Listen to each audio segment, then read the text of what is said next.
What? Yeah. No, I'm behaving myself. No, I'm not playing in abandoned buildings. What? Again? Now, I suppose you had those people follow me again. Fine. Hey, this is Jimmy Farrow from Monty and the Pharaoh, and I want to thank all our subscribers. We have now passed 14,000 on our YouTube channel. But I want to ask our subscribers to take the next step for us and become a full-fledged member of Monty and the Pharaoh. Yeah, that's right, folks. There's 3 different levels to choose from. There's free shirts. There's free autographs.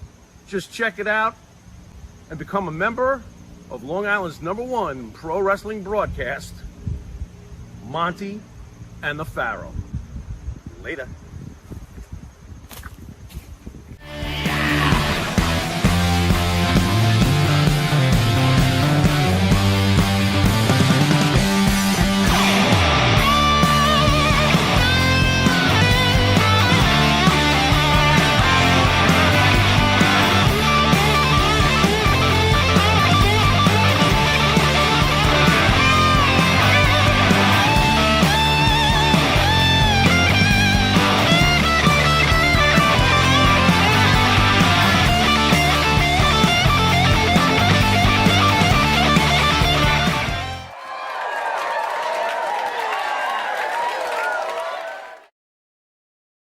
Saw you on the Territories program a couple of weeks ago. Let me ask you something, and I don't know. Do you not like Greg Gagne? You look like you wanted to jump over the table and rip his throat out. I was like, man, Patera looks pissed off. Well, he pissed me off. Yeah, we did that. When did we do that? Back in March or April down in Atlanta. And on the way down there, you know, we both live in Minnesota. And so they booked us on the same flight. And he said some off-color jokes, and which kind of pissed me off. And so the next day down in Atlanta, some of that stuff bubbled up. Had nothing to do with us being in the wrestling business. But, yeah, just one of those things. Was the off-color stuff towards you or just in general about politics or something like that? No, towards me. Well, because I kind of felt like it, and I don't want to get too deep into it, but I kind of felt like that because you know, obviously that whole McDonald's bullshit is a very sensitive subject, and I felt like he was taking shots at you, and I was like, damn, dude. And it looked like you were really getting pissed off at him about that. Well, that fucking Jimmy Brunzell was the worst. Uh-oh. And then Medusa, that douchebag jumps in. So, you know, what the hell? She wasn't even in the business when that. I think she was in grade school when all that shit went down. Yeah, she doesn't have a clue what happened.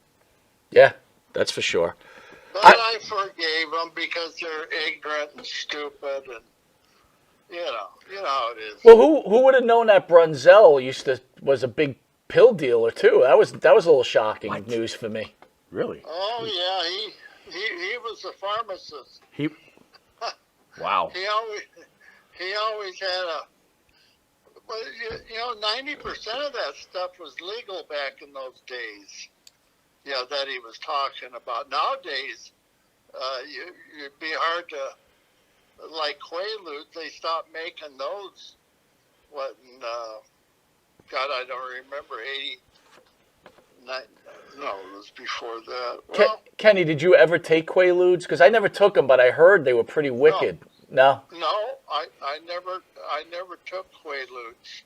By the time I found out about Quaaludes, they had outlawed them. They stopped making them. But I took some stuff that Halcyon You Ne- remember about No, Halcyon? never heard of it. There were little pills that were shaped like little houses. Okay. Yeah, that's why the Halcyon gimmick. But I wasn't much of a pill guy, and I basically I didn't smoke pot maybe 3 times in my life, Okay. and but I was a beer guy. I drank my beer. You know, I remember times that I'd be in a room with 5, 6, 7 guys, you know, and I was so, well, I think everybody drank beer. But shit, they were doing the other stuff, and Roddy Piper came in, and but I remember that Roddy Piper comes in the room. Buddy Rose is there. Buddy Rose had just sent out for an eight ball of cocaine. Yeah. So about half an hour later, after when Piper comes in, Buddy says, "Well, don't leave. I just ordered an 8 ball." And Rowdy's eyes lit up like a Christmas tree. And about, I'm not kidding, 15, 20 minutes later, here's a knock on the door. Wow. Sure enough, this was in Man. somewhere in New Jersey. Okay. And, They deliver faster than a pizza place. Nice. It's impressive. Yeah. Yeah. Well, Jeez. anyway, this guy comes in. Piper Buddy Rose takes 8 ball, gives the guy $650, I think. Whatever it was. It's too expensive back then. Yeah, it was. Well, Wow. What is it now? I don't know. I don't do it now. I'm thinking about back in those days. I thought it was like half that much. Wow. Ask Gagne and Brunzell. Yeah.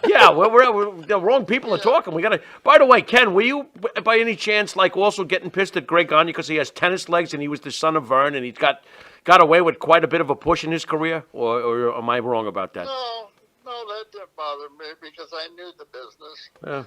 Okay. And okay. I knew Greg. As a matter of fact, when I was in the '72 Olympic Games over in Munich, Germany, Vern brought the whole family over there. Oh, okay. And yeah, so anyway, Greg, after I competed in the Olympics, a couple days later,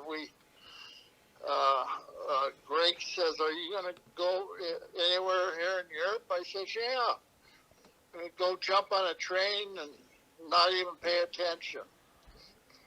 And so he says, "Can I come along?" I says, "Yeah."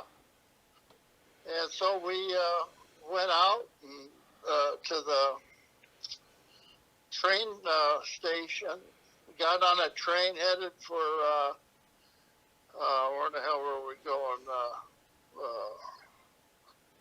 Where in the hell? We were going to Austria, Vienna. So Vienna was our first stop. And we got off there and stayed there a night. And we went down, found a casino, lost all our money. Oy. No, we didn't. But anyway, then the next morning we get up and we went over to Czechoslovakia, over to Bratislava. And we get off the train and we're standing there in the terminal. This girl comes up to me. She was a reporter during the Olympic Games, and she looked just like Sophia Loren. Ooh. I am not kidding. Wow. Wow. Yeah. So she introduces me. I introduce Greg to her and myself, and She says, "Where are you guys staying?" I said, "We haven't made reservations yet." And she says, "Wow, there's not very many rooms around here." So the first night we wound up staying at a resort about 30 miles out of town. It's the only room we could get. So she says, "My parents are in town, so I can't have you over to our apartment." But she gives me her phone number. When you guys get back tomorrow from that resort, call me, and I'll give you some sightseeing tours. So that's what we did. Next day we got back, we called her, and God, she was nice. But the thing is, her parents were in town. Boy, that's a real PG ending. Anyway. Hey, Ken, Patrick bad. Rowe, fan out there, wants to know who's the funniest guy you knew in wrestling. Ooh. There was two of them. It was a toss-up. Bobby the Brain Heenan and Baron von Raschke, the Claw. Baron von Raschke had a sense of humor? Really? Oh, God. Interesting.